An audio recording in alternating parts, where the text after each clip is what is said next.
আসসালামু আলাইকুম সুপ্রিয় দর্শক, আশা করি মহান আল্লাহর রহমতে আপনারা সকলে ভালো আছেন। এবং আজকের ভিডিওতে কিন্তু আমি আলোচনা করব mmkit ট্যাবলেট খাওয়ার পরে অনেক সময় কিন্তু পেট ব্যথা শুরু হয়, সেই ক্ষেত্রে আপনারা কি কি করবেন বা কি কি ওষুধ খাবেন সেটি কিন্তু আজকের ভিডিওতে কমপ্লিট আলোচনা করব। এবং এর পাশাপাশি কিন্তু অনেক সময় দেখা যায় যে যখন মাসিকটা হয়ে যায় বা অর্থাৎ যখন পিরিয়ডটা হয়ে যায় তখন কিন্তু দেখা যায় যে অতিরিক্ত পরিমাণে অনেকের ব্লিডিং হয়, অতিরিক্ত পরিমাণে কিন্তু ব্লাড ঝরা শুরু করে। সেক্ষেত্রে আপনারা কি করবেন, ভিডিওটি কোনো রকম স্কিপ না করে শেষ পর্যন্ত দেখার চেষ্টা করবেন। তো চলুন ভিডিওটি শুরু করা যাক।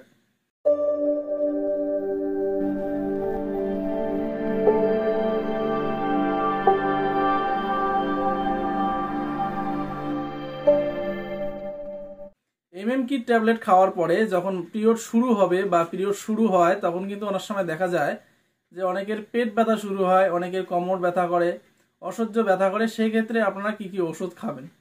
mmkit ট্যাবলেট খাওয়ার পরে প্রধানত কিন্তু দেখা যায় বিশেষ করে যাদের প্রথম বাচ্চা যারা নষ্ট করে থাকেন, অর্থাৎ প্রথম যাদের প্রেগনেন্সি থাকে তখন এটা যখন যারা নষ্ট করেন সেক্ষেত্রে কিন্তু পেট ব্যথার সমস্যা বেশি হয়ে থাকে।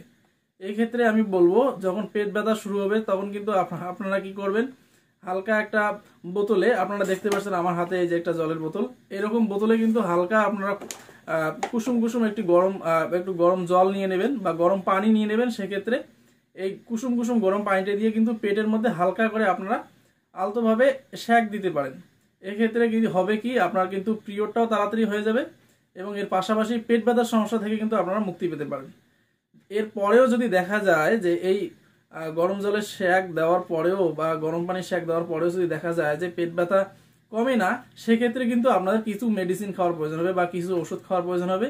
এক্ষেত্রে আমি যে ওষুধগুলির কথা বলবো সেটি প্রথমে আপনারা স্ক্রিনে দেখতে পাচ্ছেন কোলিম্যাক্স ট্যাবলেট।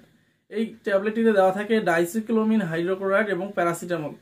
এই প্রিপারেশনটি মিলিয়ে আপনারা কিন্তু বাংলাদেশ থেকে এই ট্যাবলেটটি নিতে পারেন। যে কোনো ওষুধের দোকানে একটু ভালো ব্র্যান্ড থেকে আপনারা কিনে নেওয়ার চেষ্টা করবেন। এবং এটি কিন্তু পেট ব্যথা হলে একটি করে দিনে 3 বার খাওয়া দাওয়ার পরে পরে টানা কিন্তু আপনাদেরকে খেতে হবে যতক্ষণ না পর্যন্ত পেট ব্যথা কমে।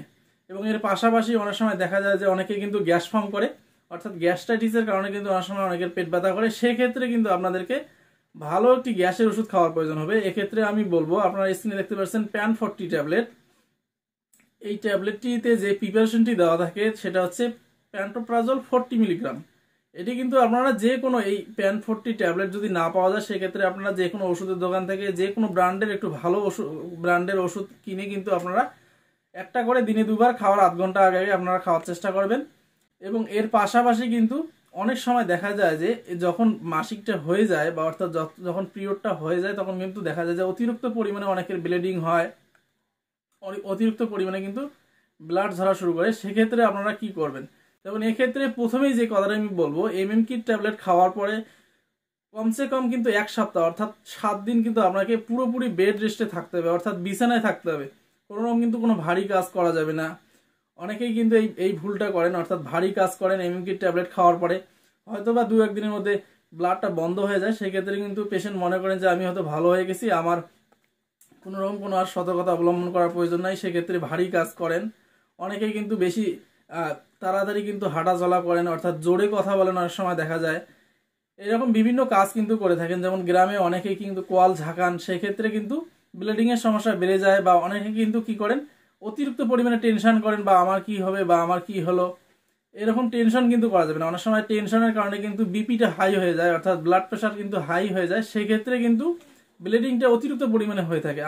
আমি বলবো আপনারা যেহেতু mmkit ট্যাবলেট খেয়েছেন বা mmkit ট্যাবলেট খাওয়ার জন্য আপনারা রেডি হয়েছেন, সেক্ষেত্রে আপনার কিন্তু মনোবলটাকে একটু শক্ত করতে হবে, অর্থাৎ আপনার কিচ্ছু হয়নি এরকম অনেকেই কিন্তু করে, অনেকেই বাচ্চা নষ্ট করে। সেক্ষেত্রে কিন্তু টেনশনের কিছু নেই, আপনাকে একদম ফ্রি মাইন্ডে থাকতে হবে। এবং এর পাশাপাশি কিন্তু খাওয়া দাওয়া ভালো করে করতে হবে, কোনো রকম টেনশন করা যাবে না। এক কথায় আপনাকে কিন্তু ফ্রি মাইন্ডে থাকতে হবে, তাহলে কিন্তু আপনার ব্লিডিংটা তাড়াতাড়ি বন্ধ হয়ে যাবে। এরপরে এই টিপসটা অবলম্বন করার পরেও যদি আপনার দেখা যায় যে ব্লিডিং না কমে, সেক্ষেত্রে কিন্তু কিছু ওষুধ খাওয়ার প্রয়োজন হবে। এক্ষেত্রে আমি বলবো স্ক্রিনে আপনারা দেখতে পাচ্ছেন O2H ট্যাবলেট। প্রিপারেশনটি আমি বলছি না, প্রিপারেশনটি আপনারা দেখে নেবেন, আসলে ভিডিওটি অনেক বড় হয়ে যাবে। আর এই ট্যাবলেটটি কিন্তু আপনার প্রিপারেশনটি মিলিয়ে যে কোনো কোম্পানির একটি ভালো ব্র্যান্ড দেখে আপনারা নেবেন। এবং এটি কিন্তু একটি করে দিনে 2 বার খাওয়া দাওয়ার পরে পরে টানা আপনাদেরকে কিন্তু 10 দিন খেতে হবে। এর পাশাপাশি আমি বলবো আপনারা স্ক্রিনে দেখতে পাচ্ছেন ইথেম সাইলেট ট্যাবলেট, যার ব্র্যান্ড নেম হচ্ছে কসকল্ট 500। এটি কিন্তু একটি করে দিনে 2 বার খাওয়া দাওয়ার পরে পরে টানা আপনাদেরকে 7 দিন খেতে হবে। এবং এর পাশাপাশি কিন্তু আপনাদেরকে পিল ট্যাবলেট খাওয়ার প্রয়োজন হবে, অর্থাৎ পাতাবড়ি কিন্তু শুরু করার প্রয়োজন হবে। ফেমিকন পিল আপনারা সবাই চেনেন, এটি কিন্তু একটি করে প্রত্যেকদিন রাত্রিবেলা শোয়ার সময় টানা কিন্তু আপনাদেরকে 21 দিন খেতে হবে। যদি 2-3 দিন খাওয়ার পরে মাসিক বন্ধ হয়ে যায় বা ব্লিডিং বন্ধ হয়ে যায়, সেই ক্ষেত্রেও কিন্তু আপনাদেরকে এই ওষুধটা কিন্তু 21 দিন খেতে হবে, মাঝখানে কোনো রকম কিন্তু বিলম্ব দেওয়া যাবে না। এরপরে অনেক সময় দেখা যায় mmkit ট্যাবলেট খাওয়ার পরে অনেকের কিন্তু বমি হয় বা মাথা ঘোরে, সেক্ষেত্রে কিন্তু আপনাদেরকে কিছু ওষুধ খাওয়ার প্রয়োজন হবে।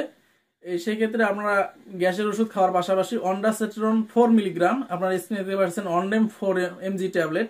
এটি কিন্তু যে কোনো প্রিপারেশন মিলিয়ে একটি ভালো কোম্পানি দেখে আপনারা কিনে নেবেন। নট নেসেসারি যে আপনাকে এই অনডেম 4 mg ট্যাবলেটটি দেওয়া লাগবে। আপনি অন্ডাসেট্রন 4 মিলিগ্রাম ট্যাবলেট যে কোনো কোম্পানি দেখে নিয়ে এটি একটি করে দিনে 2 বার বা সর্বোচ্চ দিনে 3 বার খাওয়া দাওয়ার আগে কিন্তু খেতে হবে। সেই ক্ষেত্রে আপনার বমির সমস্যা কিন্তু একদম দূর হয়ে যাবে। এবং আপনাদেরকে যে কাজটা করতে হবে, পুরোপুরি কিন্তু টেনশন মুক্ত আপনাদেরকে থাকতে হবে এবং রেস্ট নিতে হবে। রেস্টের কিন্তু কোনো রকম বিকল্প নেই। যাদের ক্ষেত্রে বিশেষ করে ব্লিডিংটা বেশি হচ্ছে তাদের ক্ষেত্রে আমি বলবো পুরোপুরি কিন্তু আপনাদেরকে রেস্ট নিতে হবে। রেস্ট না নিলে কিন্তু যত ওষুধ খান, যাই করেন না কেন, আপনার কিন্তু এই ব্লিডিং এর সমস্যা দূর হবে না।